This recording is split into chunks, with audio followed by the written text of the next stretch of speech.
ये आम फौजियों की जंग नहीं, ये दुनिया के दो ताकतवर तरीन बॉडीगार्ड्स की जाती लड़ाई है।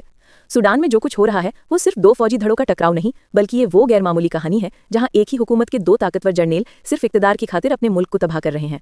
आपने फौज के सरबराह जनरल अब्दुल फताह बुरहान और आरएसएफ के कमांडर जनरल मोहम्मद हमदान का नाम सुना होगा। दिलचस्प और हैरानकुन हकीकत यह है कि ये दोनों जनरल सिर्फ 2 साल पहले 2021 में एक ही बगावत में शरीक थे ताकि सिविलियन हुकूमत का तख्ता उलट सकें। लेकिन फिर हुआ क्या? कहानी का सबसे दिलचस्प मोड़ ये है कि आरएसएफ, जिसे रैपिड सपोर्ट फोर्सेस कहा जाता है, वो सूडान की बाकायदा फौज नहीं है, बल्कि ये दरअसल एक ताकतवर नीम फौजी मिलिशिया है जिसे वहां के साबिक सदर उमर अल-बशीर ने अपनी पर्सनल सिक्योरिटी के लिए बनाया था। यानी एक तरफ मुल्क की ऑफिशियल आर्मी है और दूसरी तरफ हुकूमत की अपनी बनाई हुई गैर रस्मी बॉडीगार्ड फोर्स, जिसे बाद में बुरहान ने भी अपना लिया। जब इन दोनों जनरलों को सिविलियन हुकूमत को दोबारा इक़्तिदार सौंपने का वक्त आया तो इनके दरमियान आरएसएफ को बाकायदा फौज में जम करने के तरीकेकार पर इख्तिलाफ हो गया। ये मामूली इख्तिलाफ जल्द ही एक ऐसी जंग में बदल गया जिसने खर्तूम और खास तौर पर दारफोर जैसे इलाकों में तबाही मचा दी है। एक सिक्योरिटी फोर्स का दूसरी सिक्योरिटी फोर्स पर यूं हमलावर होना एक गैर मामूली सियासी टूट-फूट की निशानदेही करता है।